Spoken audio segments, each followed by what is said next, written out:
Thank you. Oh, go ahead, Jacqui. Thank you, Jen.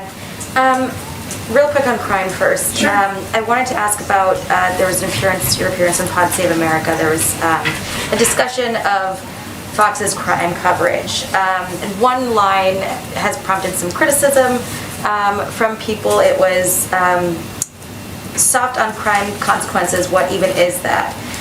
Were you speaking in your personal opinion, or is that at all a reflection of the priorities of this administration?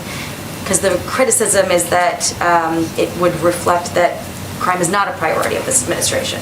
Well, I encourage anyone to listen to the full context of the interview and the conversation. What I was speaking to was a chyron on Fox News, since you raised it, which suggested this administration is soft on crime with no basis, given we have had many conversations and back and forth with you and your colleagues about the prioritization of the president to ensure that we are working as close partners with leaders, whether it is Mayor Adams, who he's going to spend the day with on Thursday, or others in the country. And the facts speak for themselves. Well, this is what I was talking about in the interview for the full context.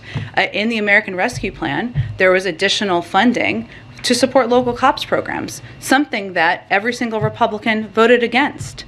I said in that interview that I know they don't like it when we call that out. I'm going to keep calling that out because that's a fact.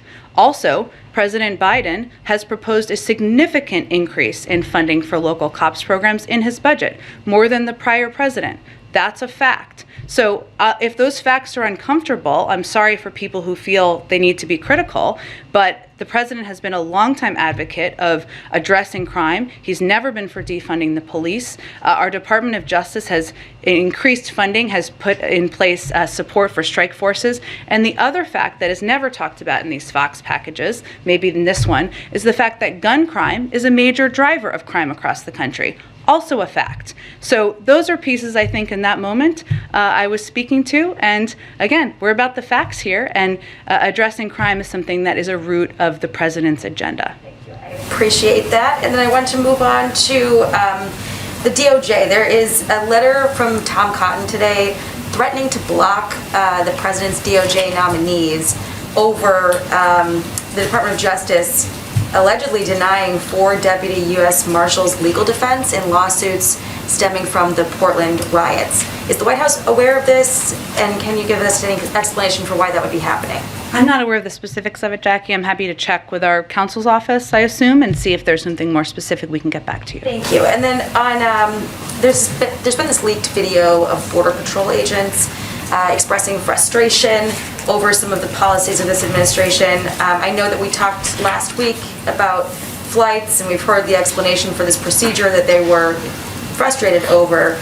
But this video seems to show that morale is, in a tough place, that these agents are frustrated who are having to carry out these policies. Is anything being done to improve morale? Is there going to be any sort of outreach from the administration to Border Patrol, given that we're seeing more of this come to the surface? I haven't watched in detail the video. I will note that I think it was the migrant flights video. Is that the one that was, or is it a different video? It's a different video. Okay. I didn't want to speak to the wrong thing. Of course, the role that Border Patrol agents play in ensuring security and safety at our borders is something that there's great value for in this administration. I would point you to the Department of Homeland Security, who oversees, of course, the Border Patrol agents, and can see if there's any more specific programs that are underway.